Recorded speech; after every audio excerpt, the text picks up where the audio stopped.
Good morning to all of you out there. I'm your host, Cito Beltran, welcoming you to the program Agenda. It is September 6, 2021. It's a Monday, and I hope that you are all doing well, looking forward to starting a good week ahead of you.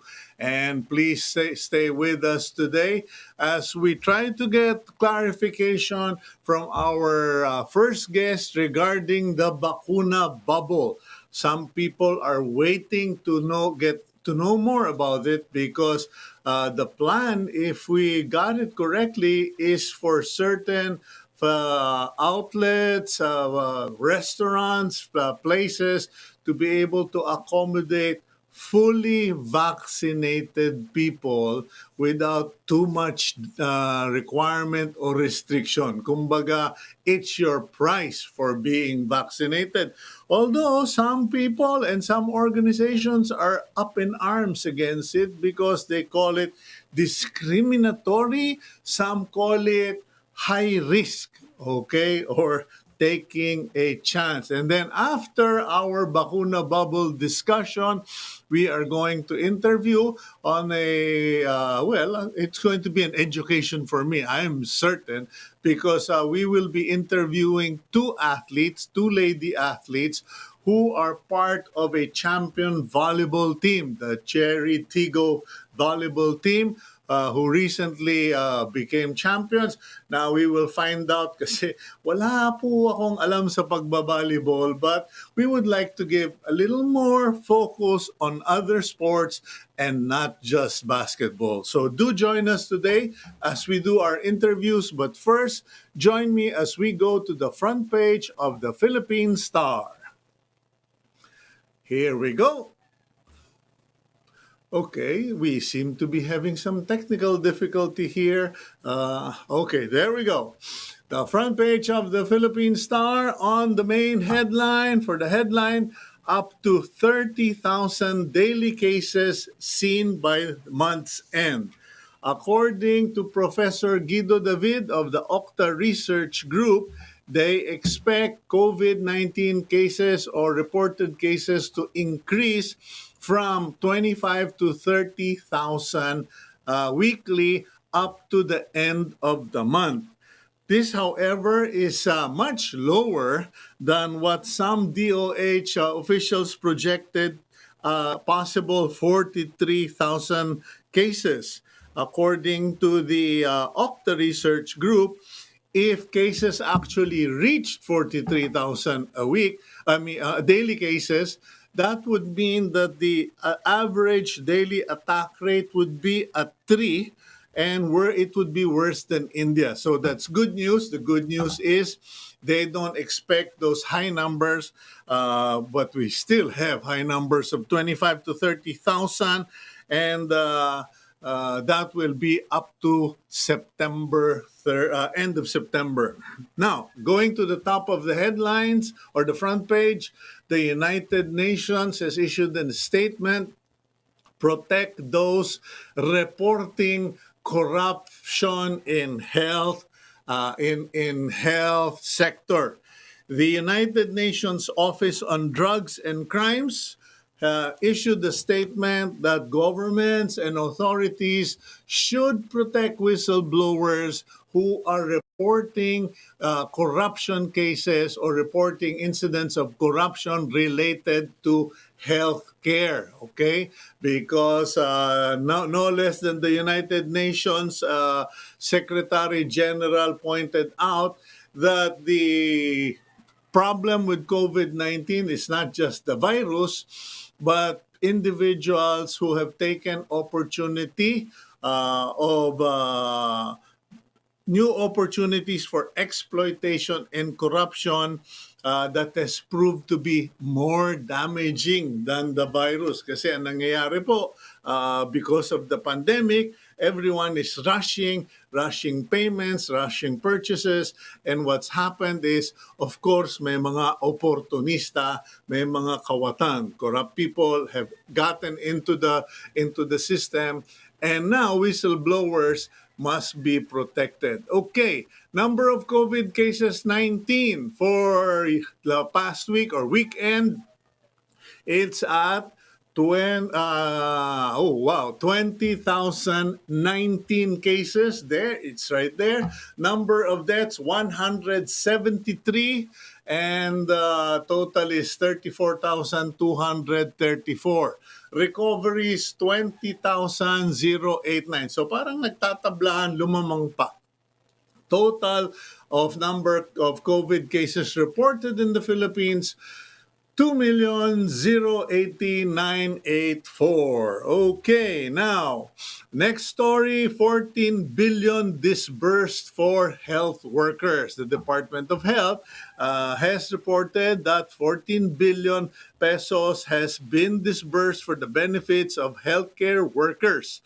The benefits were disbursed in two tranches, the first from September 15 to December 19, 2020, and the second from December 20, 2020 to June 30, 2021. Ayan na, sinabi na po namin yan. They will have a cut-off, and those of you who were expecting to be paid for July and August, you will have to wait for December 31 or maybe January 2022. Meanwhile, the Pag-asa, our National Weather Authority, has reported two low-pressure areas that will bring lots of rains over the Philippines. So please be careful if you are in critical zones, red zones, where landslides and floodings are normal, expected, and it will be a problem for you. But as far as the Pag-asa is concerned, the low-pressure areas are one in west-southwest of Basco, Batanes. The other one is in Guion, eastern Samar, and they are still monitoring another one outside our area of responsibility and near the within the line of Borongan, eastern Samar. Pero paalala na po sa inyo, please start preparing for the bakbakan. Hindi po sabong bakbakan sa bagyuhan. Okay? Because what's happening is we've had a relatively easy go in July, August, no big typhoons, etc. And that's what worries us because towards this end of this month and October, even in November, remember, the big hurricane Haiyan or Typhoon Yolanda got us November. So anyway, just be prepared for it.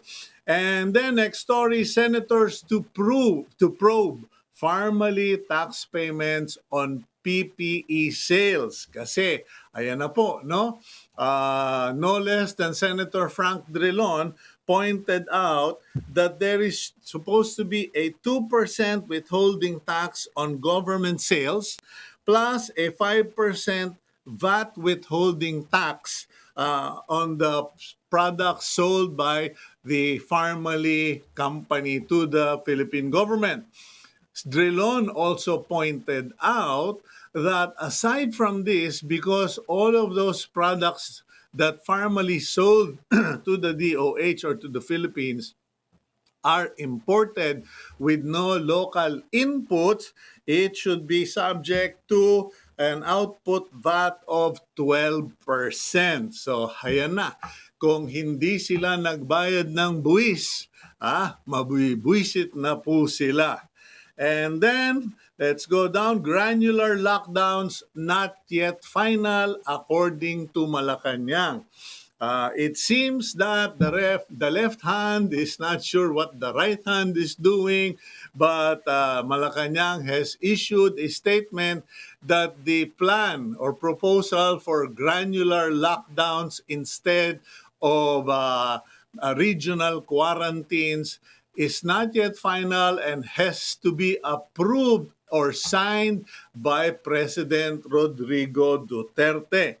It will be recalled that last Saturday, Secretary Ramon Lopez announced that they will be, or the government will soon be implementing granular lockdowns so that the management of COVID will shift from quarantine, regional quarantines or city quarantines down to more granular lockdowns to promote economic movement.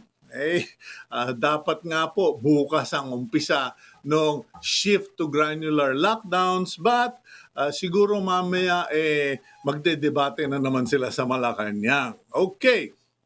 And then let's go to the COA once again. The favorite agency of President Duterte has called out the PAGCOR. Ito naman, PAGCOR naman ngayon. PAGCOR must collect 1.3 billion from POGOs. According to COA, there is an outstanding 1.365 billion pesos due to PAGCOR since December 31, 2020. Lampas na po ang 6 months, magna 9 months na tayo, going on 9 months, and that 1.365 billion remains unpaid. These are the utang of 15 POGO outlets or POGO establishments, and yung remaining 16.204 are from poker, bingo, and electronic gaming. Okay.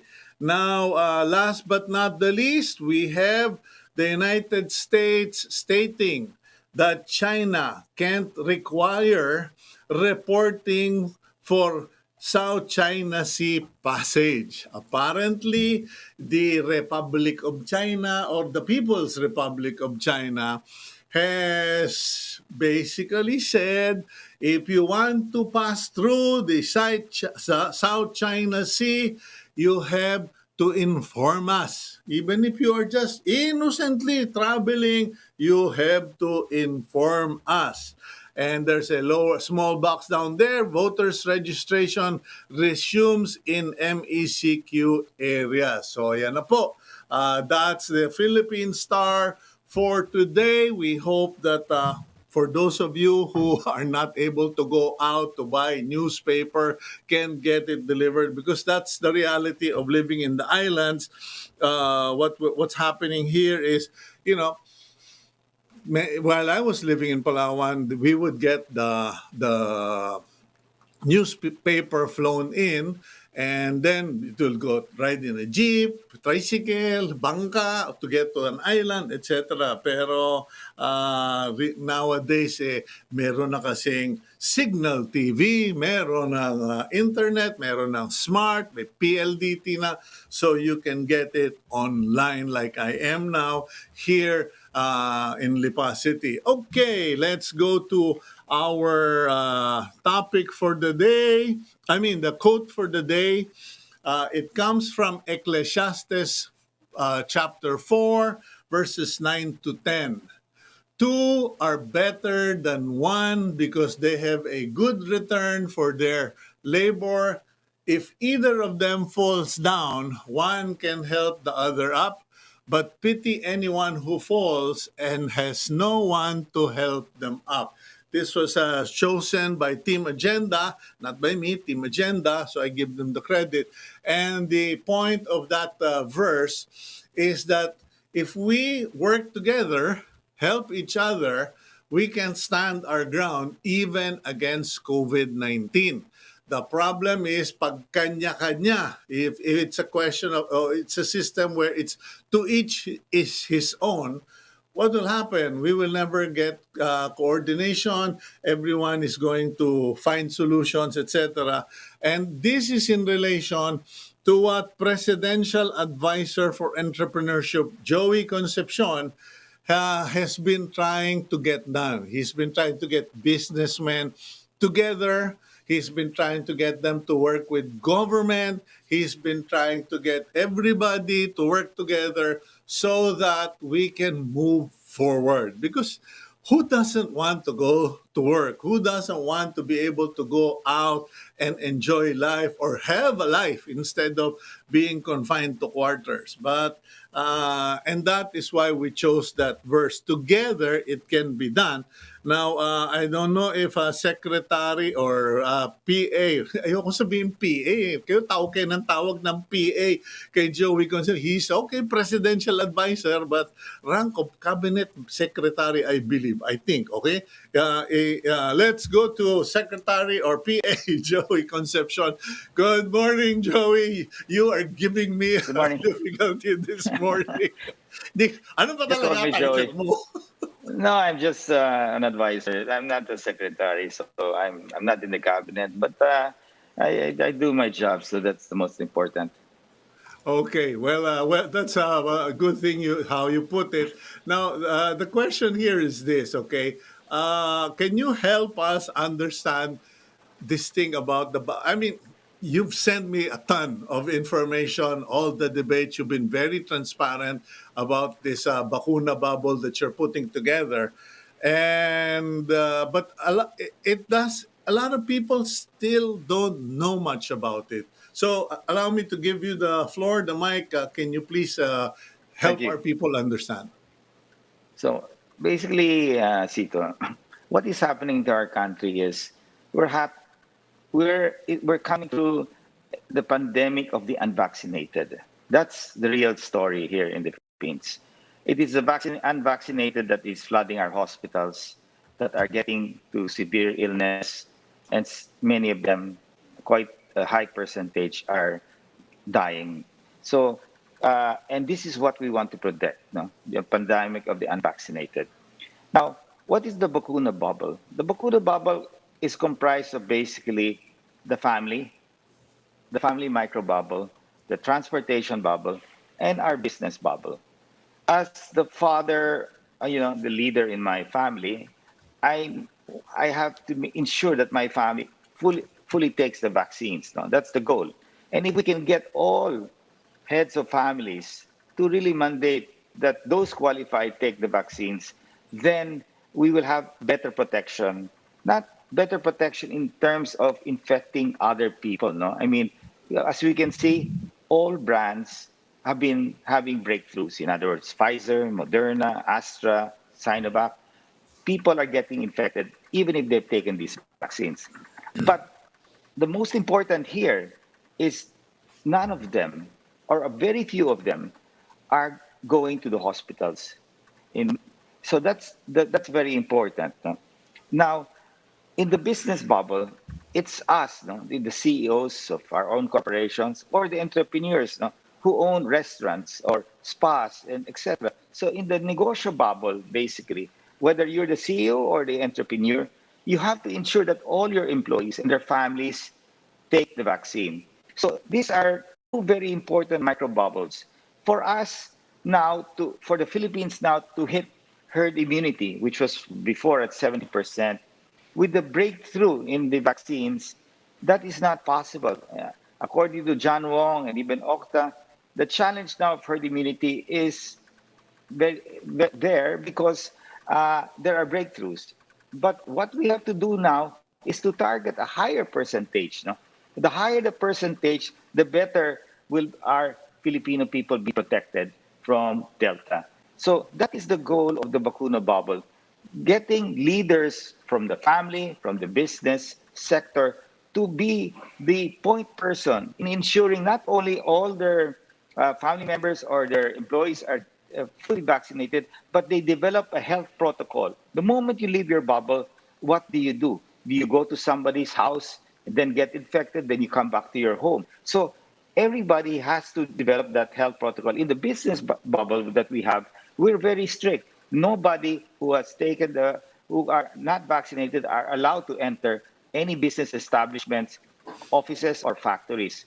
So, so in a nutshell, that is the whole view of the Bakuna bubble. Now, we have proposed to the government that in certain business establishments inside the mall, that this should be only allowed for vaccinated people. Why? Because there are certain business establishments in malls that are high risk. For example, restaurants, casual dining restaurants. You've got salons, you've got gyms, you've got spas, etc. All these business establishments that have been identified either in malls or outside are higher risk. And this is why not only we here are recommending this here in the Philippines, but many countries have recommended this. So this is nothing new. America has implemented this. You've got Europe implementing this, led by France. You've got Singapore, you've got Indonesia, and you've got Australia. So many countries are moving towards this direction. Uh, the approach of trying to save both lives and livelihoods is quite challenging. And as you can see, we struggle between huge lockdowns and now we're moving towards granular lockdowns. Delta has somehow changed the game. And what is very important here is that the massive vaccination campaign has to continue. It's very clear, Cito, that even from this chart I have here, you can see this is the chart of PGH. So basically, you can see the number of people here below are unvaccinated. Clearly shows that we all have to take the vaccine to protect ourselves from overrunning our hospitals. Because when the hospitals become full, the healthcare workers are stressed, then a lockdown has to be done. It's like a break. Now, the plan is to do a granular lockdown, so you don't put a break in the entire country or in the entire Luzon. You put breaks in certain smaller barangays, sitios, buildings, etc. But as Where we the know, that where is the also problems are. That's right. But that's also challenging. You know, the logistical execution of granular lockdowns, that was a recommendation I made to the president last year. And it's now moving and being implemented. But there are challenges with Delta because of the fast spread of Delta. It will be a logistical problem on how you move fast. No? But here, for example, like in families, if they see somebody infected, that entire bubble has to be contained, no, in their home. Nobody goes out. No, they're quarantined, and then if they don't have enough quarantine, they're moved out. So each person responsible for their micro bubbles have to not only be campaigning for fully vaccinated people, but also having health protocols. In companies, private sector, we have those health protocols. So that is the meaning of the Bakuna bubble. Our suggestion of vaccinated having more mobility is the right suggestion because who else will be mobile? You cannot allow the unvaccinated to be mobile because they will just get sick. So use the Okay. vaccinated people to create the economy for moving and running. No? Okay. My first question, and I'll just put in the bullet question so you can address the issues. First question: are the businessmen and business establishments on board with this? Because you mentioned malls, salons, gyms, etc. I find all of these arguments inane because before COVID-19, most of these same establishments would have security guards at the door screening people if they had the proper attire, if they were drunk, if they were wearing bull caps, if they were high school students who didn't have money to be shopping in a high-end luxury mall. And now we're all arguing about rights over the vaccinated and the vaccinated, but it boils down to business owners. Are they saying, Joey, we're on board? All of the restaurant groups, the spas, all of these business owners are for it because they've been shut down for many, many, many months now. And believe that many of them are at the end of the line in terms of financial capability to continue. But, you know, Cito, Mayor Mike Rama of Cebu has implemented the Bakuna bubble. And we had a press conference with him, and he has announced, and they're rolling it out. No, I mean, so you will see LGUs who have contained their infection moving towards this direction. Uh, it is something that we have to do because just you can't just protect health without helping the economy because at a certain time, the health funding, you need to fund all of this spending in vaccines and testing and all of that. Even the government, their ability to raise cash because there will be no more taxes to be paid when everybody is closing their businesses. When income goes down, there's less taxes. So how do you support these revenues through borrowings? Yes, under Secretary Dominguez, he has done a great job. Our balance sheet is great, but as you this fight is not just this year. This is going to be a long, long fight. We must learn how to live with COVID. If we don't learn how to live with COVID, we are finished. That's the story. Other countries are starting to learn how to live with COVID. We must try new ideas. And I'm glad that Mayor Ramos started it. So now we can see. Now I'm suggesting that we don't implement this all over the Philippines. We implemented in NCR. Now the surge hitting 30,000, and that's correct. Okta is right. Uh, the surge can go up to 30,000, but let's test it in one area in NCR, one area with the highest percentage of fully vaccinated people, so we can see at this level, will it work? Try Taguig, try Okay. Mandaluyong. Yeah, I don't know if I'm putting the cart in front of the horse, but I understand that San Juan City, which has declared that they have herd immunity or they have vaccinated all of their residents, is on board with the Bakuna bubble. Have you talked to the mayor of San Juan regarding this? I'm in touch with Chairman Bener Abalos. We are communicating a very regular basis.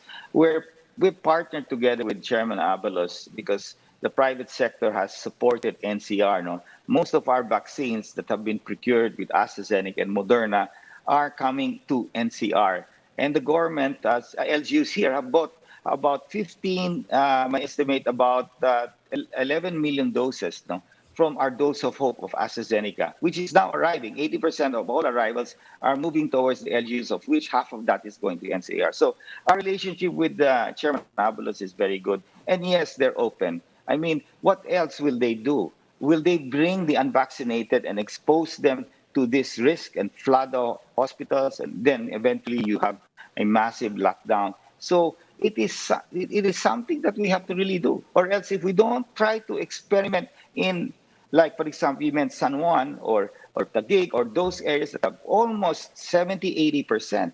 We have to see if it will work. And if it does work, then that's the model to move forward. I cannot think of any other way to spur the economy rather than, you just lock down and everybody just sits at home. And that's sad because many people will suffer. Their businesses will close. And see, the most important thing here is that the banking community. Do you think Yeah. they will lend money if they don't see the economy open? They're going to hold back. So how about these entrepreneurs? How will they get funding? They are already at the end of the line. Maybe their collateral has been maximized to the hilt. Some of them might be even foreclosed already by now. So we have to help these people. Okay, Joey, I don't know if you read my column this morning. I wrote about Boracay, the entry of a casino into Boracay, and how the quarantine and bad, economic shutdown of Boracay might force many business owners to just sell out to conglomerates, to foreign investors, and one day most of the people won't be able to afford Boracay. Your idea of a Bakuna bubble would be ideal for an island setting, particularly like a tourist destination such as Boracay. Would that be something you would consider? Yes, if the Bakuna bubble concept works with the retail sector, now, for example, all what we're proposed restaurants, the Bakuna bubble can certainly work for domestic tourism. I'm getting calls from a hotel owner in Boracay who's quite stressed. He owns a number of hotels and he's having a hard time trying to all of these things alive. And he has loans with the banks as well. No? So we have to create domestic tourism activity. I know Secretary Berna is doing her best, but let's allow fully vaccinated people to travel with a negative PCR test to these destinations. So you create a bubble as well, no, in these hotels. So, for example, like in Boracay, I mean, if they are fully vaccinated and if they take a PCR test which is negative, we allow them to fly to these areas, no? Because anyway, what do you call this? We have to spur what do you call this tourism, so that we can also create economic activity for places like Boracay, no? And they are basically quite many of them there were very optimistic. So they have invested so much money, in development of hotels and like these casinos. So if they have to be able to pay these loans back. And if they are going to be shut down for quite some time, then I don't know how they'll survive. Okay, Joey, if you would allow, let's go for a 1 minute break. And when we return, I'd like to give you the chance to respond to the critics of the Bakuna bubble. We'll be right back here on Agenda.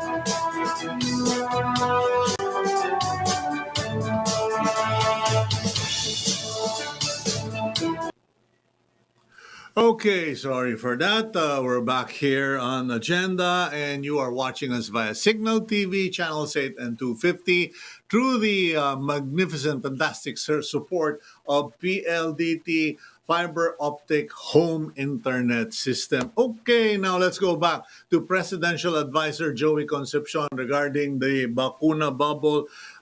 Joey, the World Health Organization reacted to this suggestion about allowing vaccinated people to go out, and then the Secretary of Justice was concerned that it may be deemed discriminatory. The Commission on Human Rights jumped in, and all of your critics are saying, you cannot keep Filipinos outside of those restaurants just because they're not vaccinated. What say you? Well, let's put it this way. If we allow the unvaccinated to go out and they land in the hospital and get sick, that is not going to be fair to them. We have to protect the unvaccinated. There are two types of unvaccinated people here. One that is waiting for their turn to get the shot, and the other one who is not willing to take the vaccine because he has certain principles that he believes in and we respect that. But uh, those who are waiting for the supply, it is coming in, and if there are any problems, I mean, we would gladly, take their call, and we'll find a place for them to take the vaccine. For the unvaccinated, the anti-vax people, I can't say anything because they cannot hold the country hostage. No? I mean, Bernie Villegas, a former constitutionalist, said in our town hall that it is for the common good, no, that what we are doing. And Chief Justice Pangaliban said that we are in a pandemic, and the problem is it is a health issue that's at stake. So if the most vulnerable at this point in time are the unvaccinated, we have to protect them. We cannot allow them to go in these areas. Right now, the government is locking us down. Technically, if I were to apply that, is the government violating my constitutional right to move out of my house? No, but they're doing it for our good. So for as long as the government sticks and believes that we're protecting the unvaccinated, because if they go to this business establishment, the risk is too high. And we have all the data, Cito. It's all there. PGH, San Lazaro, just check every hospital, not only in the Philippines, in America. It's the same thing. This is going to be the pandemic of the unvaccinated, period. That is very Okay. clear. That is one thing that vaccinations help us. No? So, I Okay. mean, if Go ahead. Go ahead. no, I mean, what I'm trying to say is that what is the other alternative? How do we open the economy safely? Safely is very important. What else? Is there somebody with a bright idea? Put it forward. Well, we're putting this forward because we think it is a workable idea rather than no idea. Because if we don't do it, then we all suffer and we won't make it. Okay, well, very good point there. Now, you have one foot in the push for vaccination and getting vaccines into the Philippines. You have another foot trying to get business going, getting the economy rolling. Now, at what point does it become it's too late, or we have no choice? situation, meaning because you know where the vaccines are, you know where the economy is. I'm just kind of wondering when is too late. It's not too late yet. What the government and the private sector are doing is we have to plan first now for the third dose. No? We have to have the continuity of people being vaccinated, being protected. So some people, their vaccines are waning. So we will have to get these brands in. And the Secretary Galvez is on top of that. On the private sector, I'm talking to AstraZeneca and planning for next year. So we have to secure the vaccines that should arrive for next year. Number two, on the economy side, uh, I leave it up to the government. They already realize it. That's why they're moving from large lockdowns to granular lockdowns because they want to open up the economy. Very clear. So they're trying the granular approach, which is good. Now, let's try something different. Let's allow the vaccinated to go out. It's very clear that we are more protected than the unvaccinated. Now, is that discriminatory? I don't believe so. And I'm sure Sec Maynard understands that. And I've had dialogues with him. And they have to take that risk because the government is imposing lockdown. So why can't they lock down the unvaccinated? It's the same thing. The rights already of people are being contained because of this pandemic. Right now, Cito, we can go out to, when we have a lockdown, then that's it. We follow those rules. So we are already being controlled by the government, and they can do it if they want to, because they are already enforcing rules that have to be implemented to save us, our lives, to protect our lives. And now it's very clear that the unvaccinated are the least protected until they take the vaccine. Why is that not being highlighted? Because from what I've monitored in the international news outlets, many governments are highlighting the fact that people who are not vaccinated and who end up getting COVID mostly get really bad case of COVID, if not die from COVID. They're highlighting that as truth. Now, why isn't that being drummed up or being shown here in the Philippines?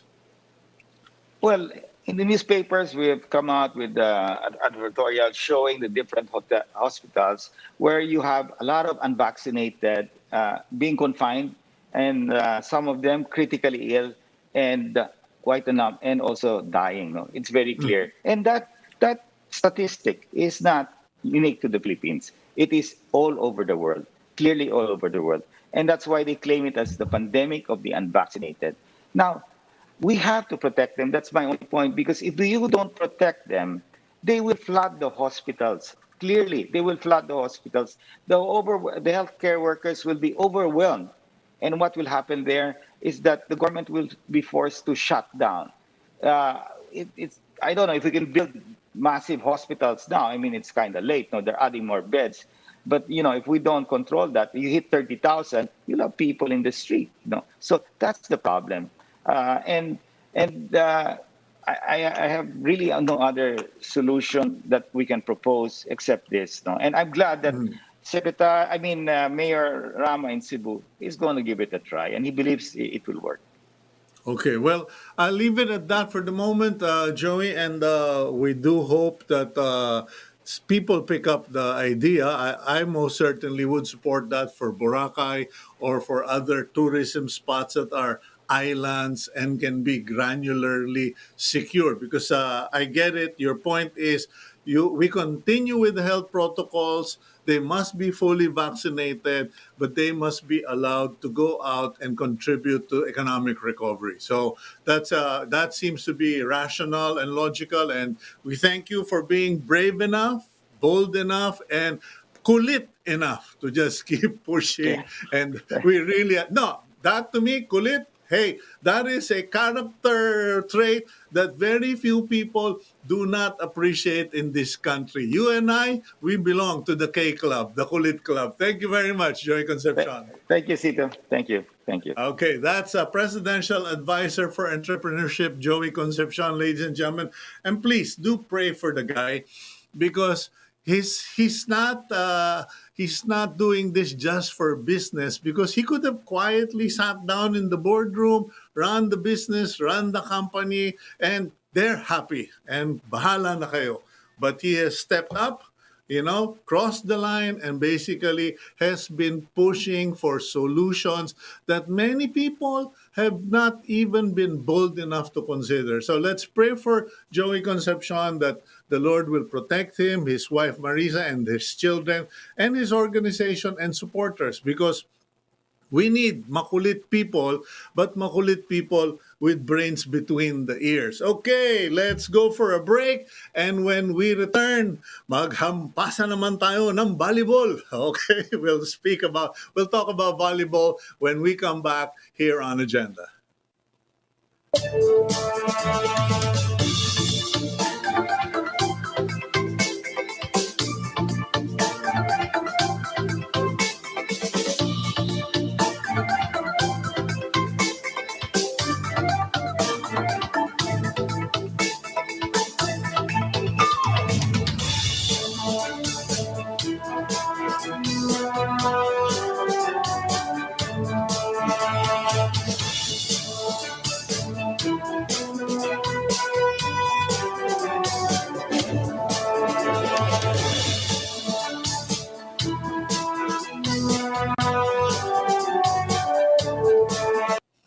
Welcome back to the program Agenda. I'm your host, Cito Beltran, and you are watching us via Cignal TV channels 8 and 250, as well as on Facebook.com/OneNewsPH. You can also watch our replays on YouTube.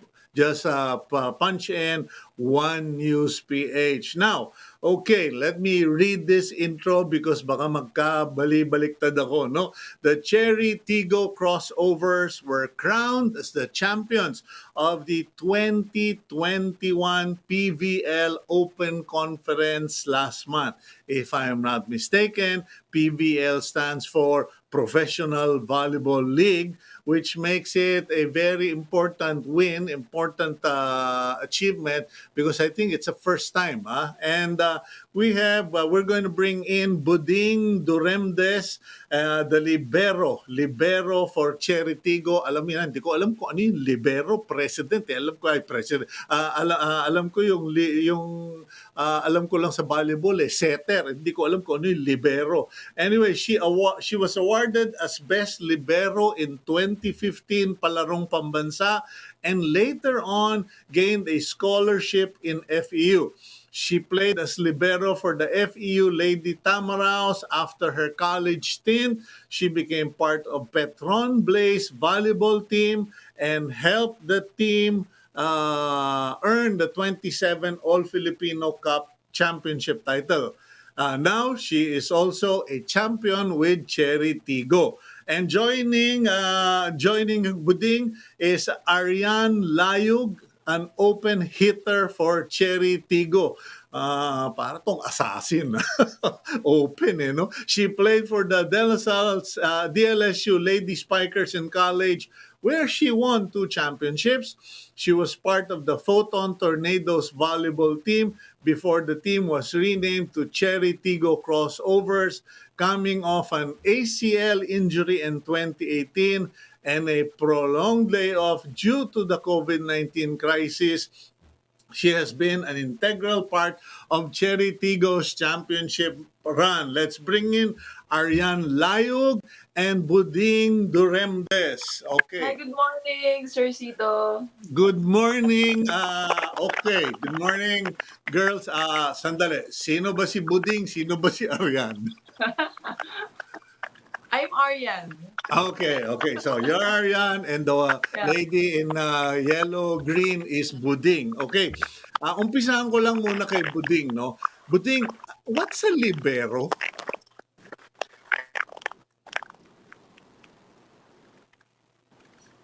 Oops, nag-freeze yata si Buding. Arianne, ikaw Yes, muna, Arianne. Ano ba yung libero sa volleyball? Libero is, siya lang po yung certain na, siya lang yung player na didepensa, magre-receive, and magko-cover sa lahat ng bola. Hindi siya papalo, hindi siya magsa-service. sa likod lang talaga siya. As in, sa likod lang siya. Yun yung role ng libero. Yung ba yung tiga-subsob? Tiga-dive, Yes po. tiga-subsob? Yes. Correct. Oh, I didn't know that. I only learned that today. Kasi akala ko naman lahat kayo inside the court can actually save, serve, and spike. Yeah. But a libero never But the libero, never yeah. attacks, Yeah. never serves, only catches and defends. Defense. So Yeah. kanya pala sila ba yung iba ang suot lagi? Yes po. Like for example, Ayun. we're wearing white and then they're gonna wear red. Yeah.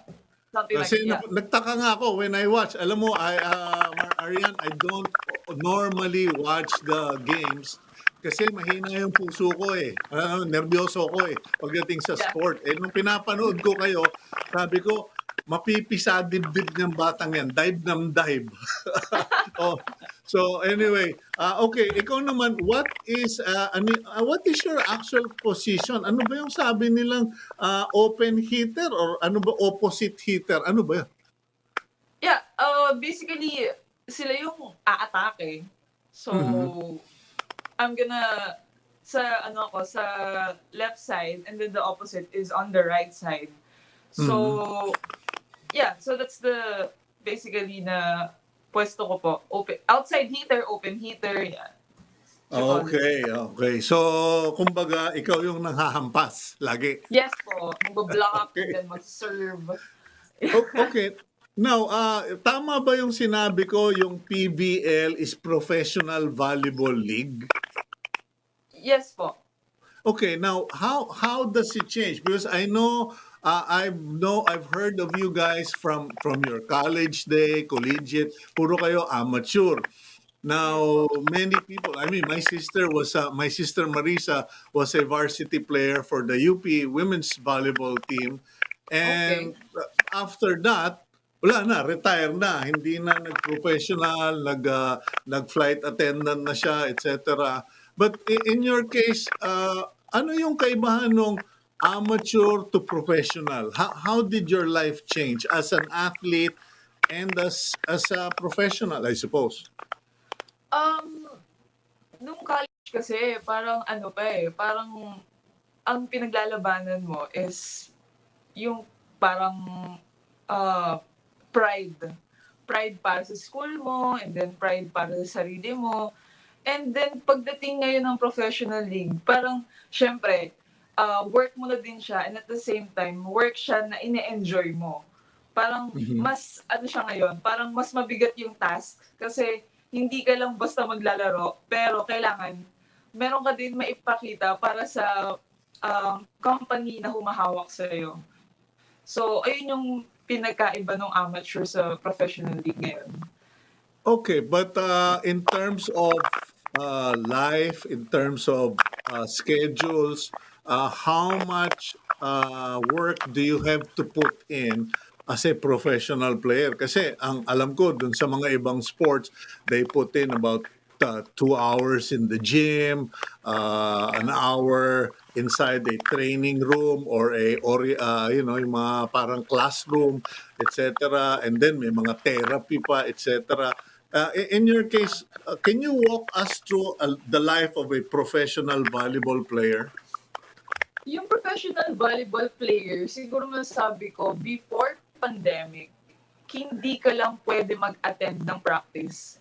Kung hindi, kailangan, before practice, kailangan nagawa mo na yung mga extra work mo, nagawa mo na yung mga rehab mo, nagawa mo na yung mga routine mo before the practice. So parang, kailangan talaga yung effort mo sa bawat training, kailangan talaga well prepared ka. Kasi hindi mo lang siya pwede na, okay, antayin ko lang yung practice.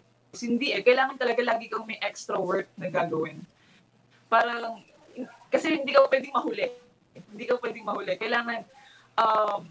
Kailangan everyday, meron kang improvement, kasi nga hindi mo masabi, kasi it's your work. So, anytime, hindi mo alam kung ano yung mga pwedeng mangyari. So, kailangan yung improvement mo, tuloy-tuloy lang talaga yun. Kasi hindi pwede na umaasa ka lang sa training. Kailangan, you need to do some extra work, like every day.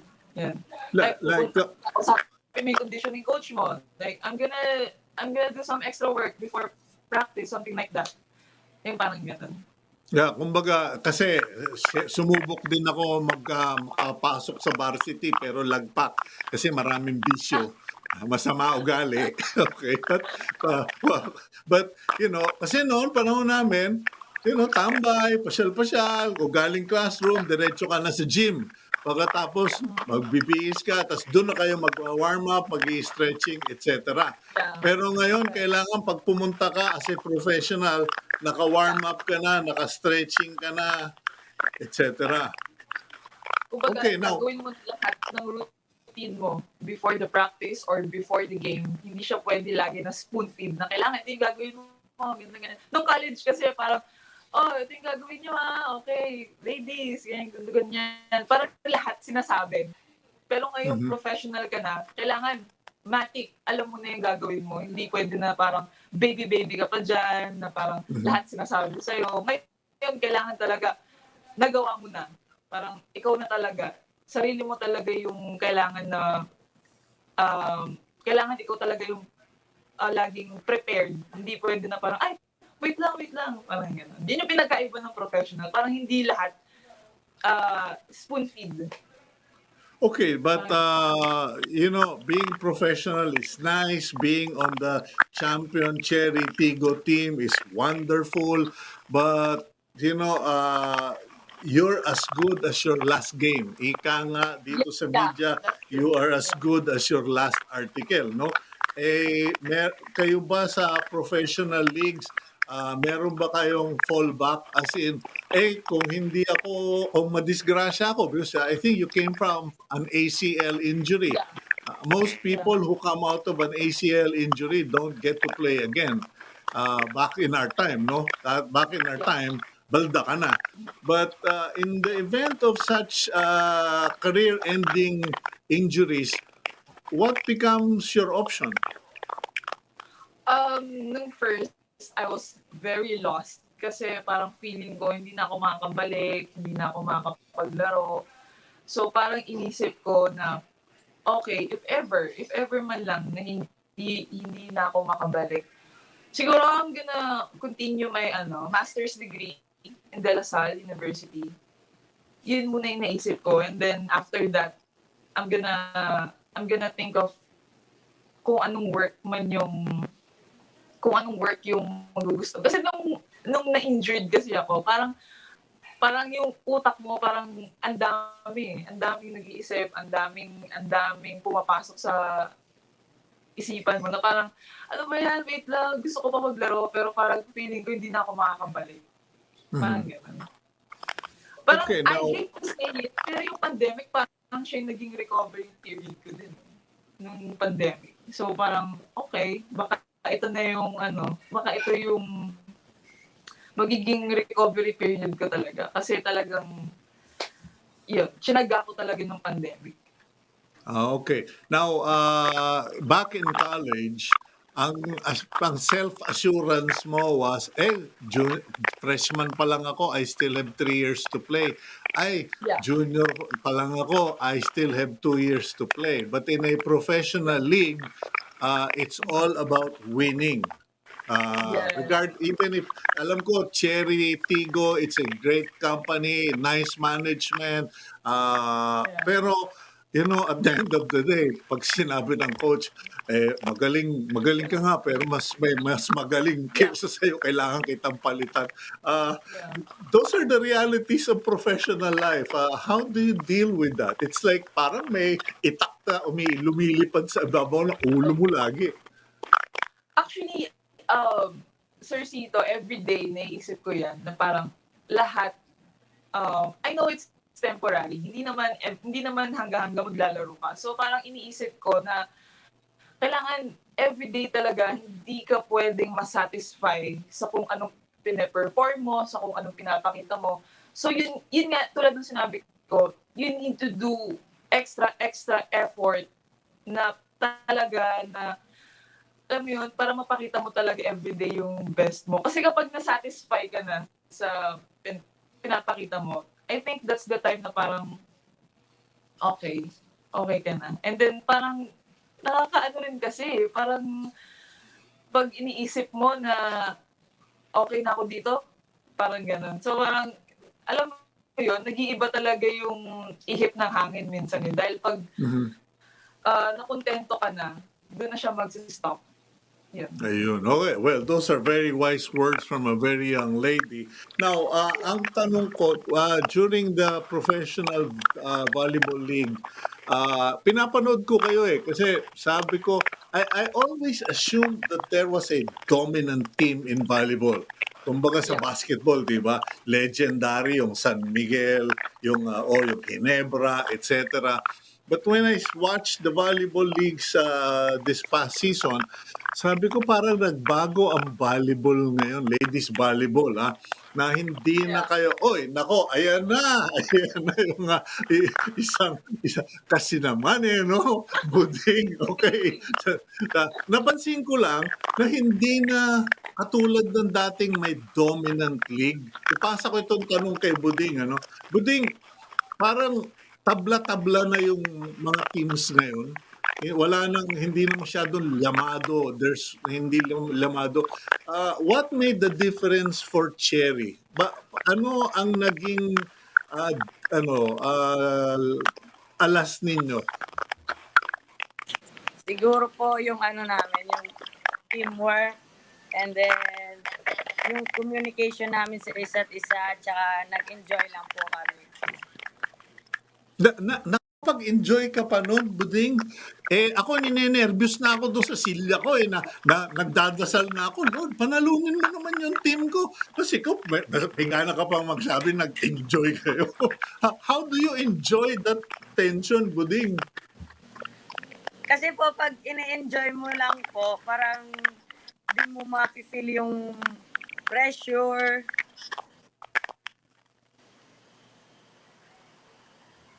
Okay, hello. Okay pa ba yung signal natin, Buding? Medyo may delay. Okay, Arianne, okay, tanong ko na, balik yung tanong sa'yo, no? Well, it seems na pare-pareho na yung team. What makes you different? Siguro masasabi ko na naging intact kami as time goes by. Every game na pinapanood namin kung ano yung mga pwede pang gawin, kung ano pa yung mga pwedeng improve. So lahat naman ng team malalakas kasi pagdating dito sa professional, walang mahina, wala kang dapat i-underestimate na team. So as a team, you need to be intact and kailangan yung killer instinct mo nandoon, and then yung puso and then yung utak nandoon. Hindi po, kasi sa skills, pare-pares na yan pare-pares lang kami naglalaro ng volleyball. So kailangan as a team, meron kang dapat isang kailangan mapalabas mo like yung killer instinct, yung utak and yung puso kailangan nandoon. So doon ko masasabi na kaya siguro yung team namin naging successful about that. Okay. Buding, ikaw ba may planong iba sa buhay maliban sa volleyball? Kasi alam mo, marami ako mga player na nakilala sa volleyball na sinabihan ng nanay at tatay kung merong second na hindi dapat pasukin na career ay yung pagbabalibol. Musikero, number 1, wala kang mapapala. Pangalawa daw yung mga pag-i-sport. Do you have a backup plan after volleyball? Siguro po, business po. Business. Okay, wala ka bang balak maging model para sa Chigo at ikaw yung may itsura kang bata ka? Ay, hindi po, wala po. Okay. Anyway, we're running out of time. Ladies, Arianne, thank you very much for joining us this morning. Buding, thank you very much for joining. And I'm sure babalik pa rin kayo dito sa programa kasi I'm sure yung susunod na liga, bakbaka na naman, panenervyusin na naman ako habang itong si Buding, dive na lang dive, pangisi-ngisi pa. Okay. Thank you very much, ladies. Okay, that's Buding Duremdes and Arianne Layug of the Chery Tiggo Champion Volleyball Team. And sorry, medyo ayusin natin next time pag maganda-ganda yung signal nila. But for the meantime, there you learned a little, some of the stuff with volleyball, about positions, and of course about their concerns in life. So we hope you continue to join us. Please remain prayerful for the nation, for those who are sick, and please include us in your prayers.